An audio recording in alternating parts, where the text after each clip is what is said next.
Hello everyone, welcome back to another mini blog. এটা ছিল নববর্ষের ঠিক পরের দিনের অফিস যাচ্ছিলাম। তো ছুটি ছিল, মানে ফ্লোরটা ছিল যারা নিতে চায় নেবে, না নিতে চায় না নেবে। তো যেহেতু সানডেতে হয়ে গেছিল নববর্ষ, তো আমি আর ছুটিটা নিইনি, ওয়েস্ট করিনি।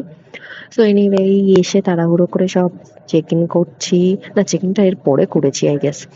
ফ্রুটস নিয়ে এসেছিলাম, যেটা তরমুজ লাইক আমার খুবই একটা favourite fruits when it comes to like summer fruits. দেন খেতে খেতে একটু কাজ করে দেন এই বাইরেটা খুব সুন্দর না সাজিয়েছিল নববর্ষের জন্য, ওটাই দেখাচ্ছিলাম। অ্যান্ড ট্রাস্ট মি, জানি না সেদিন কি হয়েছিল, বারবার অফিসে ইলেকট্রিসিটি মানে পাওয়ার কাট হয়ে যাচ্ছিল। দেন কিছু মিটিংস ছিল, ওগুলো সব করে ঠরে নিয়ে একটু বসছিলাম। অ্যান্ড সামটাইমস না, মানে একটুখানি লেজিও লাগছিল বিকজ সবাই আসেনি, বাট ঠিক আছে। এই করে আমার দিনটা কাটলো। দেন লাস্টে প্রচন্ড মাথা যন্ত্রণা করছিল।